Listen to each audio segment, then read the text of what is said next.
বলে, ও আমার স্বামী, আমি তো জানি আপনি আল্লাহর নবী, আপনার অন্তরের মধ্যে অনেক মোহাব্বত আছে, আপনি কোনো সময় এরকম নির্দয় কোনো কাজ করবেন না। এই মরুভূমির মধ্যে জনমানবহীন এই জায়গার মধ্যে আপনি আমাকে খানা ছাড়া, কোনো বাসস্থান ছাড়া, কোনো মানুষ ছাড়া এই গহীন একটা মরুভূমির মধ্যে আপনি আমাকে রেখে যাইতে পারেন না।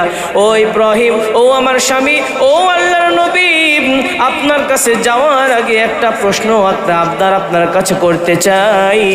বলে, কি আবদার? বলে, এই যে আপনি আমাদেরকে এই জায়গার মধ্যে রেখে যাচ্ছেন, বলেন এটা কি আপনার ইচ্ছা করে না আল্লাহ পাক রব্বুল আলামিন আপনাকে বলেছে? বলেন সুবহানাল্লাহ। ইব্রাহিম আলাইহিস সালাতু ওয়াস সালাম কোনো উত্তর দেয় না, শুধু শাহাদাত আঙ্গুলটা আকাশের দিকে দিয়ে এভাবে ইশারা করে বুঝাইতে চাইলো, ওরে হাজেরা, তুমি আমার প্রিয় স্ত্রী, আমার কলিজার টুকরা সন্তান ওই জায়গায় আছে।